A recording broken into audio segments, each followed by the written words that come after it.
Welcome back. In our last lecture, we looked at Britain both before and after Roman occupation, but we concentrated mostly on the areas that the Romans conquered, especially the areas that were the most heavily influenced by Roman culture, primarily in the south and east. Today, we're going to talk about what's going on in northern Britain, the area that never fully came under Roman control. Of course, we'll spend a lot of time looking at the Picts. We're going to look at where the Picts come from and how they fit into the picture of a Celtic-speaking island of Britain. But we'll also see that the Picts are just one piece of the puzzle of what was happening north of Hadrian's Wall. They did not rule all of what would later be Scotland, by no means. They had to share northern Britain with many other groups of people, though they were not as different from their neighbors as people used to think they were. At the time of the Roman invasion, Scotland was inhabited by various tribes, including the people later known as Picts, who probably spoke a form of Brittonic Celtic related to Welsh. Only over the course of subsequent centuries did the Picts diverge from the other tribes of northern Britain and forge a distinctive identity. We should start by saying something about the name Pict. The name was not in use at the time the Romans first arrived in Britain. In fact, we do know something about the geographical terms that were used in those early centuries. In the 2nd century AD, a man named Ptolemy created a geographical description of the Roman Empire called the Cosmographia. Ptolemy provides tribal names for many areas in the empire, but he also includes information about places like Ireland and northern Britain, which were not under Roman control. We can use Ptolemy's text to track the tribal names for the whole island of Britain. In the north, Ptolemy placed the Caledonii, probably the best-known tribe in northern Britain. They give us the modern term Caledonia, which is used as a synonym for Scotland. In the north, you also have the Damnonii and the Cornavii, both of whom may have had links to tribes in the south. But you don't have anybody called the Picts. Now, Ptolemy didn't get everything right. Renaissance scholars who tried to use his description to make actual maps depicted Scotland with a kind of L-shaped protrusion that stuck out to the east. But the point seems clear. Nobody in the 2nd century had ever heard of Picts. They were not called the Picts until the late 3rd century, when a crisis in the Roman Empire led a bunch of Roman authors to start calling attention to various groups of barbarians on the Roman frontiers, including the area north of Hadrian's Wall. These authors wrote panegyrics or praise poems about various Roman emperors and their accomplishments. One of these texts gives us our first mention of the term Picts, whom it describes as half-naked savages. And this was a period when the Romans faced quite a few enemies. By the early 4th century, there was a Roman catalog of barbarian groups called the Verona List that listed 53 nations on the borders of the empire that the Romans had to deal with. And this text has a great subtitle, so I'm going to give it to you in Latin first and then translate it. It's called the Gentes Barbarae quae pullulaverunt sub imperatoribus, or the barbarian nations that sprang up under the emperors. So the title of the text is sort of blaming the emperors for letting these barbarian peoples arise on their watch. Now that might not be entirely fair, but the text kind of gets it right when it makes the Romans themselves responsible for the creation of the Picts, in 2 ways. First, much more than with the Celts, the Romans possibly helped to invent the term Picts. There were never any people who went around, as we know of, calling themselves the Picts. It's even more of a problem than with the Celts, where at least there were some people on the continent who called themselves Celts. With the Picts, it was really the Romans who called them that.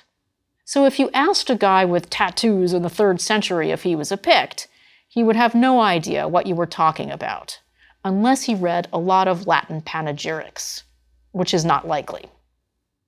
But there's also a second way in which the Romans invented the Picts, and this goes beyond terminology. The group of tribes north of Hadrian's Wall that came to be known as the Picts were basically similar to the Britons who lived south of Hadrian's Wall. It's just that they were not Romanized. By the late 3rd century, when we first start to hear the term Picti or Picts, which in Latin means painted ones, the two areas of Britain have diverged. The Britons south of the wall have adopted Roman customs and presumably are wearing more clothes and fewer tattoos. The people north of the wall have not gotten the memo about clothes. By the way, this association of nakedness with savagery would be a huge part of the cultural conflict between the English and the Irish in subsequent centuries. So why did the Romans call these people the painted ones?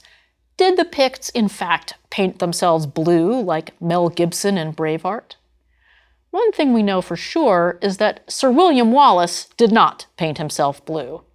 But the producers of Braveheart were very aware of how widespread the idea is that the Picts painted themselves blue, and the fact that William Wallace was around 1,000 years later than the Picts, that was not going to stop them from going with an arresting visual. So where do we get the idea that the Picts painted themselves blue? Well, Julius Caesar tells us that the Celts supposedly got blue pigment from the woad plant, and that they used it to decorate their bodies. There are actually no specific accounts of woad being used in Scotland to paint human skin. People have tested woad, and it's much better at dyeing cloth than skin. In fact, woad was widely used in the Middle Ages for all kinds of cloth, including some surviving tapestries. There are actually a number of first-hand accounts from people who have tried to test woad on themselves. And it apparently not only does not leave a blue tattoo, it really burns the skin. Oh well. It has even been theorized that the real use of woad was for helping scars to heal after battle. The long and the short of it is that we don't know if the Picts painted themselves blue, but if they did, they certainly did not look like Mel Gibson. But obviously, the Romans were upset about something. The Picts were a military threat to Roman Britain, and in 367 to 368 AD, and at a few other times, they seem to have allied with groups of people coming from Ireland, who may have constituted the later Irish kingdom of Dalriata that straddled the sea between northeastern Ireland and southwestern Scotland. This so-called barbarian conspiracy started off a war that lasted on and off well into the 5th century, and at one point, the Picts and their allies had established temporary control of the Roman province of Britain. This was a sophisticated strategic effort that has to have required extensive knowledge of Roman defenses. So much for the Picts as naked savages. Furthermore, the revolt proved that the Britons were quite willing to be overrun by their northern compatriots, for such they were. Britain was always a problematic province, and the Picts were very much part of the landscape. Still, as we saw in our last lecture, Roman Britain survived as a Christianized province well into the 5th century. It was probably from somewhere in the northern part of the province of Britain, that is, south of Hadrian's Wall, but still pretty far north, that St. Patrick was captured as a slave and taken to the north of Ireland. I should stress, though, that we really don't know where St. Patrick came from. Some people place him very far north indeed, in fact, all the way north by the Antonine Wall. Others put him quite far south, all the way in Somerset on the south coast. Others hedge their bets and just put him somewhere in Britain. Let's just say that northern Britain is as close as we're going to come. And if we don't know where he was born, then the question of when he was born is just as bad. He was active in Ireland roughly in the middle third of the 5th century, so all we can do is speculate that he was born maybe in the late 4th century, so he was probably a witness to the Pictish Wars that I've just been talking about. I'll have more to say about St. Patrick when we focus on Ireland in a later lecture, but for now it's interesting to see what he can tell us about northern Britain. And the reason St. Patrick matters to us is that he had an important confrontation with people who may have come under the general heading of Picts, or at least of northern, unromanized Britons. As many people know, St. Patrick served as a slave in the north of Ireland for 6 years, during which time he underwent a religious conversion. He had been raised as a Christian, but a fairly lukewarm Christian, apparently. But then, the experience of captivity gave him time to pray and reflect, and he felt the call to evangelize the Irish. So after his escape, he studied for the priesthood and returned to Ireland to preach the gospel. It was at some point during his mission that he came up against Caroticus, a British or Pictish warlord from southwestern Scotland who had carried out a massive slave raid in Northern Ireland, kind of the reverse of the raid that had captured Patrick many years before. And this is a good indication of the unsettled times Patrick lived in. The thing that really bothered Patrick was that many of the victims of this slave raid were newly baptized converts. Caroticus had stolen away the fruits of St. Patrick's missionary labors. So what can St. Patrick do about this? He writes a letter to Caroticus demanding that these captives be released. In the letter, St. Patrick very ostentatiously refuses to call Caroticus a fellow Roman, which is interesting because St. Patrick seems to think that this is a very effective put-down, which shows us that Romanness was still seen as an appealing attribute in the 5th century. It's also an insult to withhold the designation of Roman, because by this point the Roman label carried with it an assumption that the person so labeled was also a Christian, and in fact, Caroticus was at least nominally a Christian. The northern Britons had been evangelized starting in the late 4th century, which is what made the participation of Caroticus in the slave trade so heinous in St. Patrick's eyes. The letter was intended to shame Caroticus publicly. Here is what Patrick has to say about him. "So where will Caroticus and his villainous rebels against Christ find themselves? Those who divide out defenseless baptized women as prizes, all for the sake of a miserable temporal kingdom which will pass away in a moment of time. Just as a cloud of smoke is blown away by the wind, that is how deceitful sinners will perish from the face of the Lord. The just, however, will banquet in great constancy with Christ. They will judge nations and will rule over evil kings for all ages. Amen." This was the early medieval equivalent of flaming someone online. Unfortunately, we have no indication that the captives of Caroticus were ever released. The picture we get from this incident of political chaos in northern Britain and Northern Ireland is probably pretty accurate. If you look at a map of what northern Britain probably looked like in this period, you get a sense of what modern historians are up against in reconstructing what was going on here. We don't see a kingdom called Pictland. Instead, we see a number of tribal confederations, much as we saw in Britain when the Romans first arrived. These tribal confederations fall into 2 rough categories. Some of them belong in the Pictish category, but historians classify other tribal groupings as British, such as the Kingdom of Gododin, which we'll talk about shortly. Now, what on earth is the difference between Pictish and British? Well, you might ask. Part of the difference could be language, which I'll talk about more in a minute. But there may have been other cultural and political forces at work that slowly drove the inhabitants of northern Britain to line up in 2 distinct ethnic groupings, despite the fact that they were originally very similar to each other. The origins of this division are obscure, but by the period of the Roman withdrawal from Britain, it was becoming clear that in the northern part of the island there were 2 main power blocks. So in the territory that would later be Scotland, you have some peoples who are Pictish and other peoples who are British. But even within these 2 main categories, you don't have political unity. There is not one single Pictish kingdom going up against a single British kingdom. To add to this complicated picture, you have newcomers to northern Britain coming in from 2 directions. Starting largely in the 5th century, you have Irish settlers in the north and west, particularly in the islands off the west coast of Scotland. In fact, these Irish settlers were known as the Scotti. So much later, they gave their name to the people of Scotland. It's confusing, for sure, that Scotland is named after an Irish tribe, but we just have to live with it. We're just going to call them the Irish from now on. So these Irish settlers were coming into northern Britain from the Kingdom of Dalriata in the north of Ireland and creating a kind of political entity that existed on both sides of the water.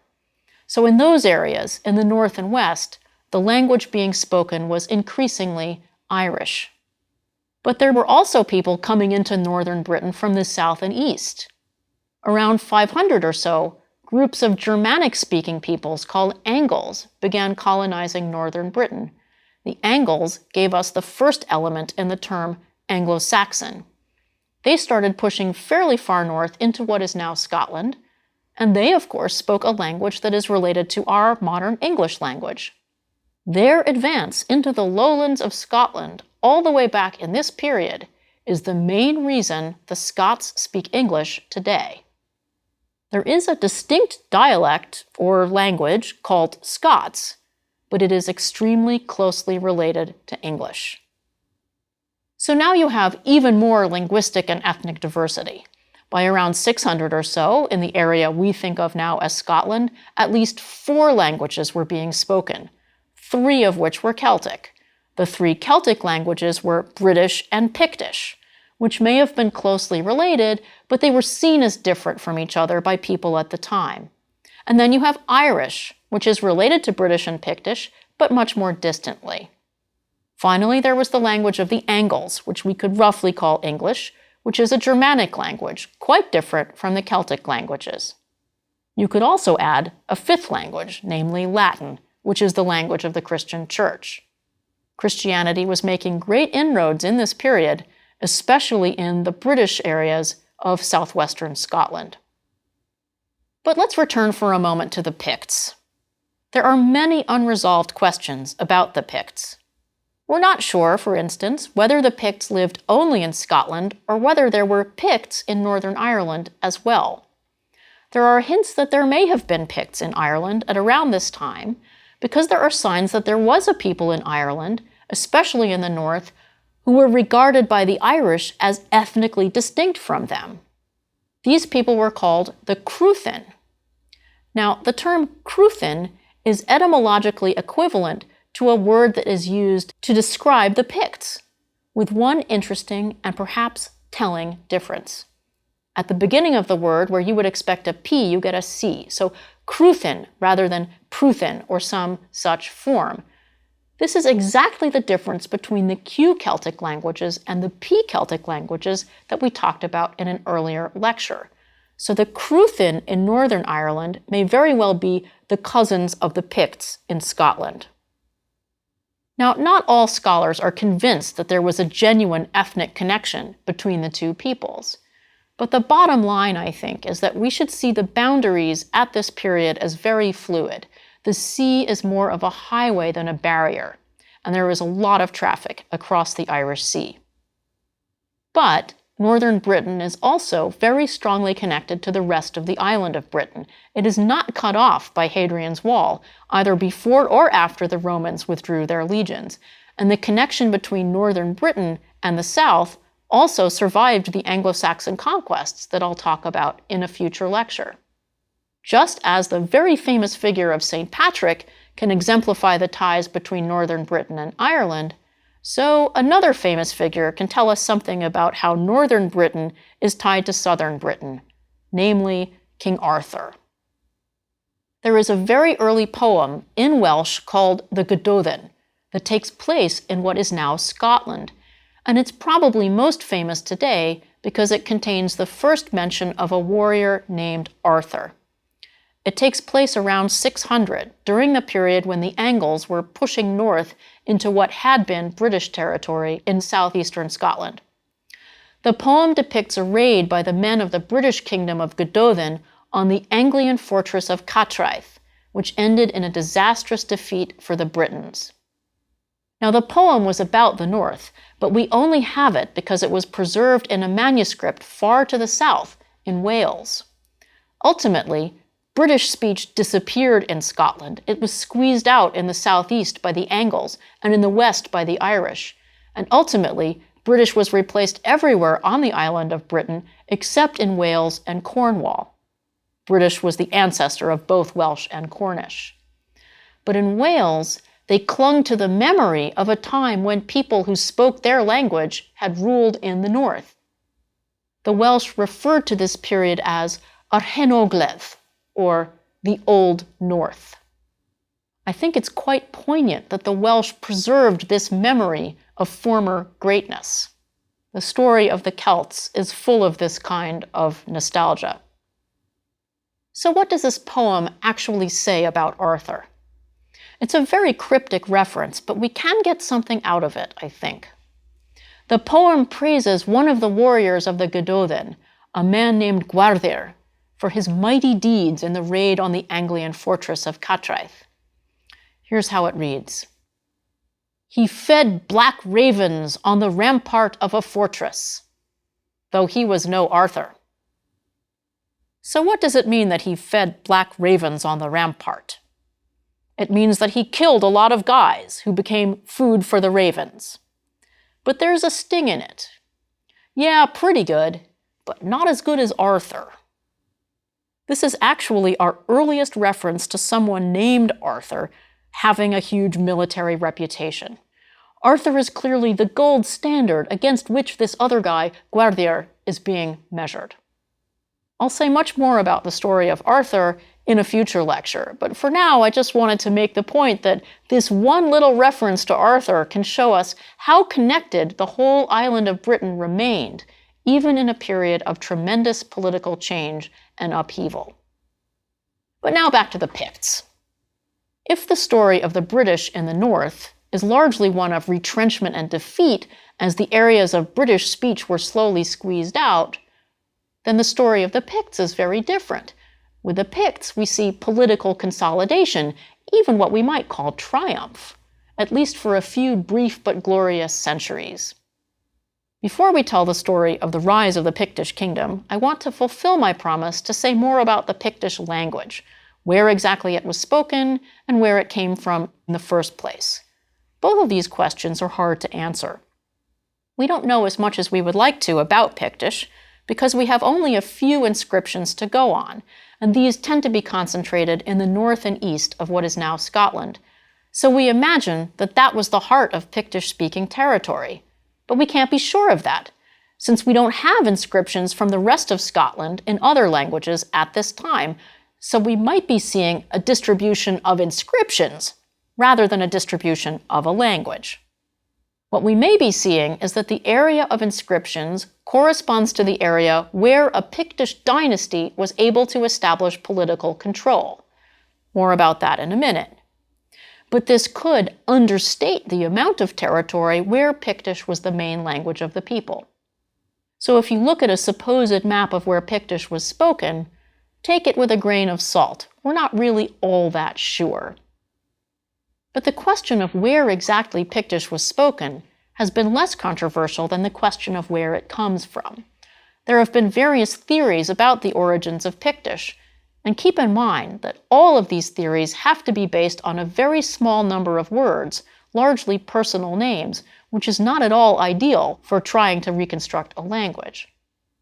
One theory suggested that Pictish was related to Irish, while another suggested it might even be related to English.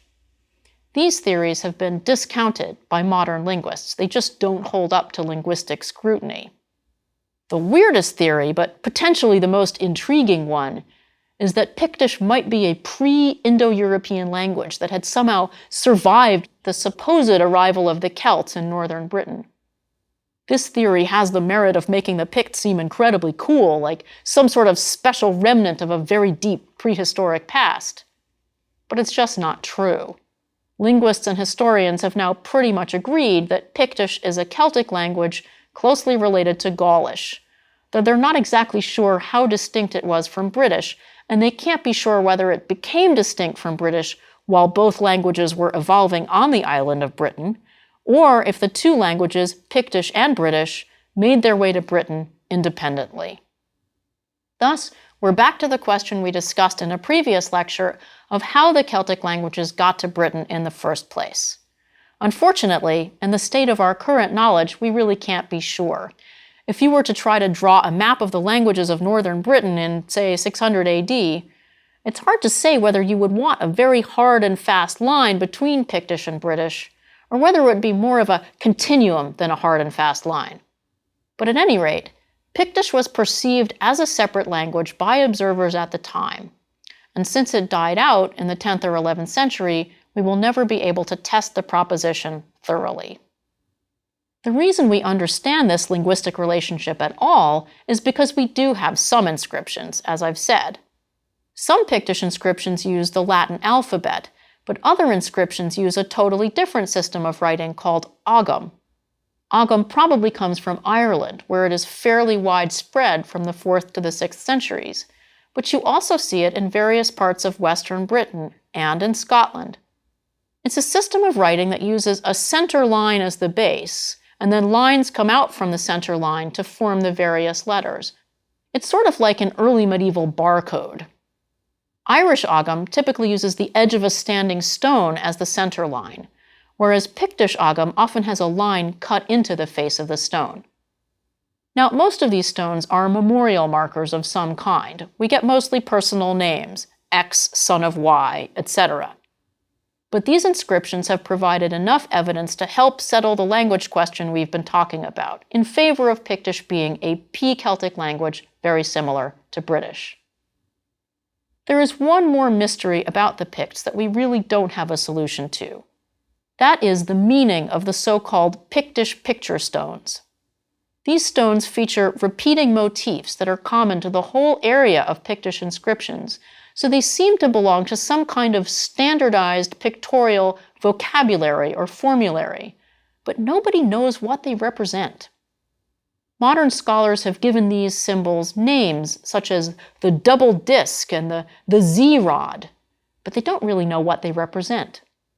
The really weird one is the so-called Pictish beast.